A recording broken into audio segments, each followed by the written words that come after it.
आज सकाळ 15टी बड़ खबर रही भिडियो को शेष पर्यंत देखिए आपंकर भल पाइबा देवे समस्त लाइक रखिए जदि एपर्यंत चैनल को सब्सक्राइब करना चैनल को सब्सक्राइब कर पाखे ऑल ब्लैक को दबे रखिए लाइव केवे ना केवे चैनल कैमेरा आसो समस्त चैनल को सब्सक्राइब कर पाखे ऑल ब्लैक को दबे रखिए आज सकाळ रही देश विदेशर केते गुड़े गुरुत्वपूर्ण खबर केंद्र सरकार बहुत बड़ घोषणा करते समस्त पाठ पढ़ुवा पिला खुशी खबर ता सहित देश विदेश में केते कोरोना आक्रांत संख्या पहुँचला ओडिशार पाणीपाग हालचाल कौन अच्छी मुख्यमंत्री आणुंट बहुत बड़ नुआ योजना समस्त पुणी मिलवाक जाऊँगी लाभ ता सहित पेटीएम यूज कर लोक बड़ खबर अच्छी ऑनलाइन रे फ्लिपकार्ट और आमाजन शॉपिंग कर लोक बड़ खबर अच्छी पाठ पढ़ुवा पिलांटू आरंभ कर समस्त किसान भाई मन आज सकाळ खबर बहुत गुरुत्वपूर्ण अच्छी देश टू आरंभ कर राजनीति आपण जिलार खबर मध्य भिडियो अच्छी तेणु आपको अनुरोध के भिडियो को शेष पर्यंत निश्चय देखिए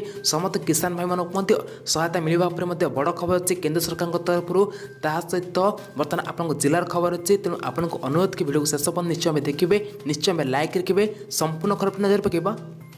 आज सकाळ प्रथम खबर पुरी ऐतिह्य कॉरिडोर समीक्षा कले मुख्यमंत्री नवीन पट्टनायक सौंदर्यकरण और उन्नयनमूलक कार्यर अनुधान कले मुख्यमंत्री यह 3 मास भितर जमी अधिग्रहण काम शेष करने को निर्देश देते मुख्यमंत्री श्रीमंदिर परिक्रमा भिन्नक्षम भक्तों स्वतंत्र व्यवस्था सुरक्षा उपकरण भक्तों दर्शन बाधाप्राप्त न हो सुरक्षार सह भक्त माने जेपरी ठाकुर को दर्शन करेंगे सही व्यवस्था कर मुख्यमंत्री कहते ऐतिह्य कॉरिडोर प्रकल्प नक्शा एने दृष्टि देवाक निर्देश देते मुख्यमंत्री। परवर्ती खबर कोविड कटकणा भितर जगत जननी माँ दुर्गा पूजा विधि हेबो एथिपाई पूजा मंडप गुड़िक भिड़ न लगेवाई निवेदन करछंती जिला प्रशासन एथिपाई अनुगुल सहर रे प्रति छकरे पुलिस पक्षर माइक जोगे प्रचार करा जाउची तेबे जिला प्रशासन पक्षर सबु पूजा कमिटी गुड़ी को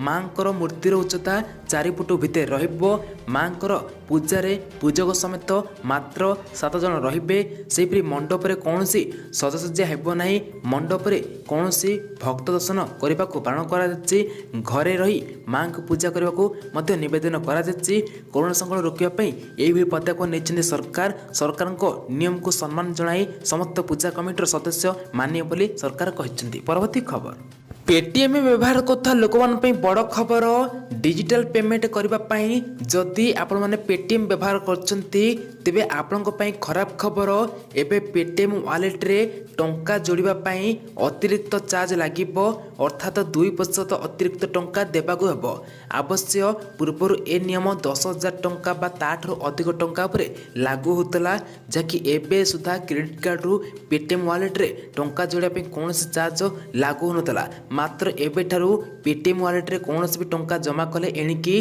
जहाँकि 2% आपको टंका देवा पड़ो। परवर्ती खबर पूर्व लद्दाख्यारे सीमा विवाद शेष करने को चाइना को पसंद आसुना से शर्त रखी कही प्रथमे भारतीय सेना पोंगोंग हृदयर दक्षिण कूल आडभांस पोजिशन फेरंतु भारत मध्य चीन को छाड़ी नहीं भारत शर्त रखी कही सेना जदि हटिबे दुई तरफ पक्षर हटिबे एक तरफा एक्शन ग्रहण कर भारत ये जहाँकि चीन को कड़ा चेतावनी देता सुना मिली। परवर्ती खबर रेडियो पाठशाला प्रति छात्र छात्री आग्रह बढ़िबा लगी ताहाकु दृष्टि रखी गत मास 28 तारिख आरंभ होता रेडियो पाठशाला कार्यक्रम अवधि को बढ़ा दि जाए प्रथम रु अष्टम श्रेणी पर्यंत छात्र छात्री लगी प्रसारित होता रेडियो पाठशाला कार्यक्रम पूर्वाह्न 10टा रु 10:15 पर्यंत प्रसारण होता एबे यही अवधि को बढ़ाई 30 मिनिट वृद्धि करा जायछि। परवर्ती खबर ई कंपोस्ट कंपानी वेबसाइट रु बिक्री होता जिनिस उपरे ताहार प्रोडक्शन देशर सूचना तथा अन्य जरूरी सूचना दि जाऊ नथिबारु विक्रेता कंपानी उपरे सरकार कड़ा पदक्षेप ग्रहण करछंती एने फ्लिपकार्ट और आमाजन को जारी होइछि नोटिस एही नोटिस उपभोक्ता मामला खाद्य बंटन वितरण मंत्रालय अंतर्गत आसुनथिबा उपभोक्ता मामला विभाग तरफ जारी कराई तेबे एने उभय कंपानी ठारू कौन मतामत मिलता जमापड़ी। परवर्ती खबर ଚଳିତ ବର୍ଷ ଖରିଫ ଋତୁରେ ସରକାର ଏପର୍ଯ୍ୟନ୍ତ 69 ଲକ୍ଷ ଟନ୍ ଧାନ ସଂଗ୍ରହ କରିଛନ୍ତି। 6 ଲକ୍ଷରୁ ଅଧିକ କୃଷକଙ୍କଠାରୁ ଏହି ଧାନ ସଂଗ୍ରହ କରାଯାଇଛି।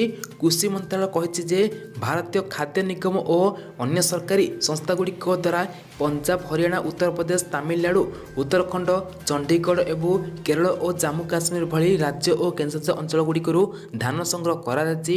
ସରକାର ସର୍ବନିମ୍ନ ସହାୟକ ମୂଲ୍ୟରେ କୃଷକମାନଙ୍କଠାରୁ ଧାନ ସଂଗ୍ରହ କରିବା ଜାରି ରଖିଛନ୍ତି।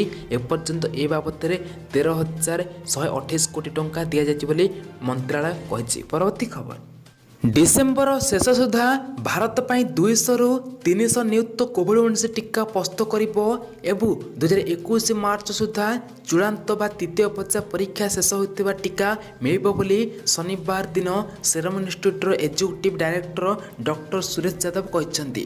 ସେ କହିଛନ୍ତି କି ଡିସେମ୍ବର ଶେଷ ସୁଦ୍ଧା ଭାରତ ଲାଗି 200ରୁ 300 ନିୟୁତ ଡୋଜ୍ କୋଭିଡ୍-19 ଟିକା ପ୍ରସ୍ତୁତ କରିବ। ଡିସିଜିଆଇଙ୍କ ଠାରୁ ଲାଇସେନ୍ସ ମିଳିବା ପରେ ଏହି ଟିକାକୁ ଶୁଭାରମ୍ଭ କରାଯିବ ବୋଲି ସୂଚନା ରହିଛି। ପରବର୍ତ୍ତୀ ଖବର, ବଢ଼ିଲା ସମସ୍ତ ଶ୍ରମିକଙ୍କ ମଜୁରୀ। ଖଣିଠୁ ଆରମ୍ଭ କରି ରାଜମିସ୍ତ୍ରୀ, ନିର୍ମାଣ ଶ୍ରମିକ, କୃଷକ, ରେଳବାଇରେ କାମ କରୁଥିବା ସମସ୍ତ ଶ୍ରମିକଙ୍କ ଦରମା ବଢ଼ିଲା। ମହଙ୍ଗା ଭତ୍ତାକୁ କେନ୍ଦ୍ର ସରକାର ବୃଦ୍ଧି କରିଛନ୍ତି। ଚଳିତ ମାସ ପହିଲାରୁ ନୂଆ ଦରରେ ଶ୍ରମିକଙ୍କୁ ମଜୁରୀ ପ୍ରଦାନ କରାଯିବ। ଏନେଇ କେନ୍ଦ୍ର ଶ୍ରମ ନିୟମ ମନ୍ତ୍ରାଳୟ ବିଜ୍ଞପ୍ତି ଜାରି କରିଥିବା ଭୁବନେଶ୍ୱରସ୍ଥିତ କେନ୍ଦ୍ର ଉପମୁଖ୍ୟ ଏବଂ ଶ୍ରମ କମିଶନର ଶକୁନ୍ତଳା ପଟ୍ଟନାୟକ କହିଛନ୍ତି। ବିଜ୍ଞପ୍ତି ଅନୁଯାୟୀ ବିଭିନ୍ନ ଖଣି ଖୋଦନରେ କାମ କରୁଥିବା ଶ୍ରମିକଙ୍କ ପାଇଁ ମହଙ୍ଗା ଭତ୍ତା ବୃଦ୍ଧି କରାଯାଇଛି। ଭୂମି ଉପରେ କାମ କରୁଥିବା ଅଣକୁଶଳୀ ଶ୍ରମିକମାନେ ଏଣିକି ଜଣକ ପିଛା ମୂଲ୍ୟର ମଜୁରୀ ବାବଦରେ ପାଇବେ 350 ଟଙ୍କା ସହିତ ମହଙ୍ଗା ଭତ୍ତା ବାବଦରେ 77 ଟଙ୍କା ମିଶି 427 ଟଙ୍କା ପାଇବେ। ସେହିପରି ଅର୍ଦ୍ଧକୁଶଳ, କୁଶଳୀ ଏବଂ କିମ୍ବା କିରଣୀ ଏବଂ ଉଚ୍ଚକିରଣୀ ଶ୍ରମିକଙ୍କ ପାଇଁ ଯଥାକ୍ରମେ 97, 116 ଏବଂ 135 ଟଙ୍କା ଯାହାକି ମହଙ୍ଗା ଭତ୍ତା ବାବଦରେ ବୃଦ୍ଧି କରାଯାଇଛି। ଫଳରେ ଏସବୁ ବର୍ଗର ଶ୍ରମିକଙ୍କୁ ଏଣିକି ଜଣକ ପିଛା 534, 639, 745 ଟଙ୍କା ପର୍ଯ୍ୟନ୍ତ ବଢ଼ିଲା ଦରମା। ସେହିପରି ଖଣି ଭିତରେ ବା ଭୂମି ତଳେ କାମ କରୁଥିବା ଅଣକୁଶଳୀ, ଅର୍ଦ୍ଧକୁଶଳୀ, କୁଶଳୀ ଏବଂ ଉଚ୍ଚକୁଶଳୀ ଶ୍ରମିକଙ୍କୁ ମହଙ୍ଗା ଭତ୍ତା ମିଶାଇ ଜଣକ 534, 639, 745 ଓ 832 ଟଙ୍କା ପ୍ରଦାନ କରାଯିବ ବୋଲି ସୂଚନା ରହିଛି। ପରବର୍ତ୍ତୀ ଖବର, କୃଷକମାନଙ୍କ ପାଇଁ ଖୁସି ଖବର। ବିହାର ରାଜ୍ୟରେ ସରକାର ଗଠନ ହେବା ସଙ୍ଗେ ସଙ୍ଗେ କୃଷକମାନଙ୍କର କୃଷି ଋଣ ଛାଡ଼ କରିବା ଏବଂ 10 ଲକ୍ଷ ବେକାର ଜନତାଙ୍କୁ କର୍ମସ୍ଥାନ ଯୋଗାଇବା ନିମନ୍ତେ ପ୍ରତିଶ୍ରୁତି ଦେଇ ଆର୍ଜେଡି ନେତୃବୃନ୍ଦ ମହାଗଠବନ୍ଧନ ଶନିବାର ଦିନ ତାର ନିର୍ବାଚନ ଇସ୍ତାହାର ପ୍ରକାଶ କରିଛନ୍ତି। ମୁଖ୍ୟମନ୍ତ୍ରୀ ପ୍ରାର୍ଥୀ ଆର୍ଜେଡିର ତେଜସ୍ୱୀ ଯାଦବ, ଭାରତୀୟ ଜନତା କଂଗ୍ରେସର ରଣଦୀପ ସିଂ ଜୁଲାନ୍ ଯାହାକି ଏହି ସୂଚନା ଦେଇଥିବା ସୂଚନା ମିଳିଛି। ପରବର୍ତ୍ତୀ ଖବର, ଆସନ୍ତୁ ନଜର ପକାଇବା ପାଣିପାଗ ଖବର ଉପରେ। 19ରେ ବଙ୍ଗୋପସାଗରରେ ଆଉ ଏକ ଲଘୁଚାପ ସୃଷ୍ଟି ହେବାର ସମ୍ଭାବନା ରହିଛି। 20 ତାରିଖ ଭିତରେ ଏହା ଅଧିକ ଘୂର୍ଣ୍ଣୀଭୂତ ହେବାର ସମ୍ଭାବନା ରହିଛି। ରାଜ୍ୟର କେତେକ ଜିଲ୍ଲାରେ ପ୍ରବଳରୁ ଅତିପ୍ରବଳ ବର୍ଷା ସମ୍ଭାବନା ରହିଛି। 19 ତାରିଖରୁ 21 ତାରିଖ ପର୍ଯ୍ୟନ୍ତ ଅତିରୁ ଅତିପ୍ରବଳ ବର୍ଷା ସମ୍ଭାବନା ରହିଛି ବୋଲି ଆଞ୍ଚଳିକ ପାଣିପାଗ ବିଜ୍ଞାନ କେନ୍ଦ୍ର ପକ୍ଷରୁ ସତର୍କତା ଜାରି କରାଯାଇଛି। ବର୍ତ୍ତମାନ 24 ଘଣ୍ଟା ଭିତରେ ଲଘୁଚାପଟି ଅଧିକ ଘୂର୍ଣ୍ଣୀଭୂତ ହେବା ସହିତ ସ୍ପଷ୍ଟ ଚିତ୍ର ଆସିବ ବୋଲି ପାଣିପାଗ ବିଭାଗ ପୂର୍ବାନୁମାନ କରିଛି। ସେହିପରି ଦେଖିବାକୁ ଗଲେ ଏହି ସମୟ ମଧ୍ୟରେ 19ରୁ 21 ତାରିଖ ମଧ୍ୟରେ ଯାହାକି ଯଦି ବର୍ଷା ଆସିବ ତ 40ରୁ 50 କିମି ବେଗରେ ମଧ୍ୟ ପବନ ବହିବାର ସମ୍ଭାବନା ଅଛି। ସେହିପରି ଅକ୍ଟୋବର 19ରୁ 20 ତାରିଖ ପର୍ଯ୍ୟନ୍ତ ମାଲକାନଗିରି, ରାୟଗଡ଼ା, ଗଞ୍ଜାମ, ଗଜପତି ଏବଂ କୋରାପୁଟ ୟେଲୋ ୱାର୍ଣ୍ଣିଂ ଜାରି କରାଯାଇଛି। ସେହିପରି 20ରୁ 21 ପର୍ଯ୍ୟନ୍ତ ଗଞ୍ଜାମ ଓ ଗଜପତିକୁ ଅରେଞ୍ଜ ୱାର୍ଣ୍ଣିଂ ଏବଂ ମାଲକାନଗିରି, କୋରାପୁଟ, ରାୟଗଡ଼ା ଓ କୋରାପୁଟକୁ ପୁରୀକୁ ୟେଲୋ ୱାର୍ଣ୍ଣିଂ ଜାରି କରାଯାଇଛି। ଏହା ସହିତ ଅକ୍ଟୋବର 21ରେ 22 ପର୍ଯ୍ୟନ୍ତ ମାଲକାନଗିରି, କୋରାପୁଟ, ରାୟଗଡ଼ା, ଗଞ୍ଜାମ, ଗଜପତି, ପୁରୀ, ଜଗତସିଂହପୁର, କେନ୍ଦ୍ରାପଡ଼ା ଏବଂ ଭଦ୍ରକକୁ ୟେଲୋ ୱାର୍ଣ୍ଣିଂ ଜାରି କରାଯାଇଛି। ପରବର୍ତ୍ତୀ ଖବର, ରାଜ୍ୟବାସୀଙ୍କ ପାଇଁ ଖୁସି ଖବର। ଆଜି ଆପଣଙ୍କ ଜିଲ୍ଲାରୁ କେତେଜଣ ବ୍ୟକ୍ତି କରୋନାରୁ ସୁସ୍ଥ ହୋଇଛନ୍ତି ଜାଣି ରଖନ୍ତୁ। ଆଜି ଓଡ଼ିଶାରେ ଟୋଟାଲ 2,842 ଜଣ କରୋନାରୁ ସୁସ୍ଥ ହୋଇଛନ୍ତି।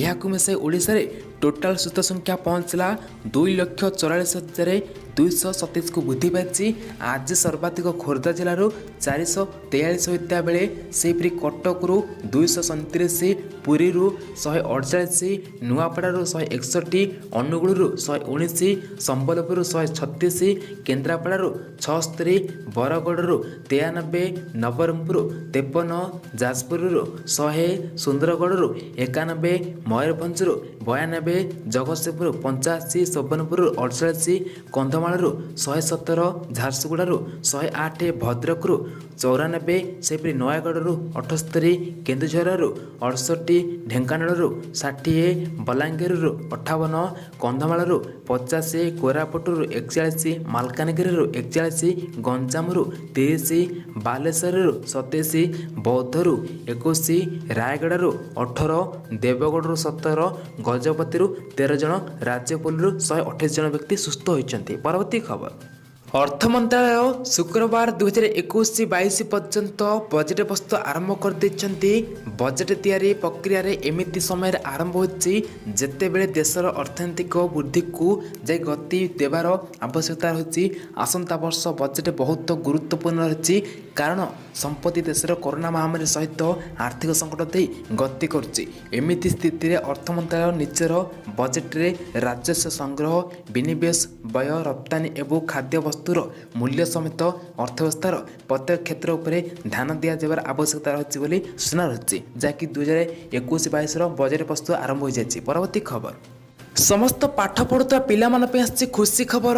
तो समस्ते जानी जे विद्यालक्ष्मी नामक योजना किछि दिन तले आसला से 4 लाख पर्यंत समस्त पाठ पढ़ुवा पिला सहायता राशि जोगाई देवा नहीं केंद्र सरकार घोषणा करते जहाँकि बर्तमान सुधा एवं पर्यंत बहुत सारा पिला माने जो मैंने पाठ पढ़ुं से मन में कन्फ्यूज अच्छी से सत्य कौन टंकाटी मिल तो निश्चित भाव आपको यही भिडियो कन्फर्म कराइबी जे बर्तमान देखा गले बहुत सारा पिलाମାନଙ୍କର जदि एवं भाव फेक बोली ये कौन से फेक नहीं चाहिए आपने गूगल रे सर्च करके आर इनफर्मेशन पाइपर विद्यालक्ष्मी नामक योजना सर्च करके BIDAYLAKSHMI तो आपने ये नाम को गूगल सर्च करके आपने संपूर्ण इनफर्मेशन पाइपर ये कौन से फेक इनफर्मेशन नुहे तो चाहिए आपने आर लोन नापी बहुत सारा पिला द्वंद्व होकर अच्छे से किपरि ने तो बर्तमान से सब इनफर्मेशन आपको क्लीयर करने को जाऊँगी।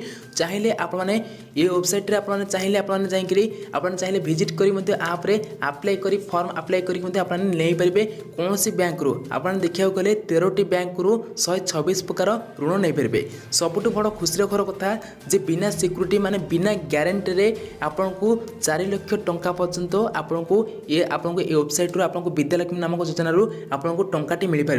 ये वेबसाइट होची विद्यालक्ष्मी नामक योजना ये केंद्र सरकार द्वारा सठिक भाव लागू कराई समस्त पाठ पढ़ुवा पिला केवल केवल पाठ पढ़ुवा पिला केवल ए टंकाटी मिल पार अन्य कौन पिला मिल पार ना केवल पाठ पढ़ुवा पिला मिल पार से आर्थिक सहायता से टंकार किसी आवश्यक रही जो सब लोक जैसे आर्थिक संकट भितर गति कर पिला से केवल लाभ उठे पारे। तो आपने 13टी बैंक रू 126 प्रकार ऋण नहीं पारे जहाँकि आपको टंकार सहायता जो 4 लाख टंका पर्यंत आप नहीं पारे। 4 लाख टंकार उपरକୁ नेले आपको सिक्यूरीटी जमा करने पड़ो आपको किसी ना कि आपको डॉक्यूमेंट देवा पड़ो सिक्यूरीटी जमा करने पड़ो। ता सहित ए वेबसाइट रे शिक्षा ऋण बैंक समिति सबकिछ इनफर्मेशन पाइपर। बर्तमान आपने या ऋण नापे आप निकटस्थ बैंक जाई सबकिछ इनफर्मेशन पाइपर किपरि कौन ऋण नहीं पारे। परवर्ती खबर एबे पीएम किसान योजना रे समस्त किसान भाई माने बहुत बड़ा खुशी खबर पुणी 7th किस्ती टंका मिलवा को जाउची।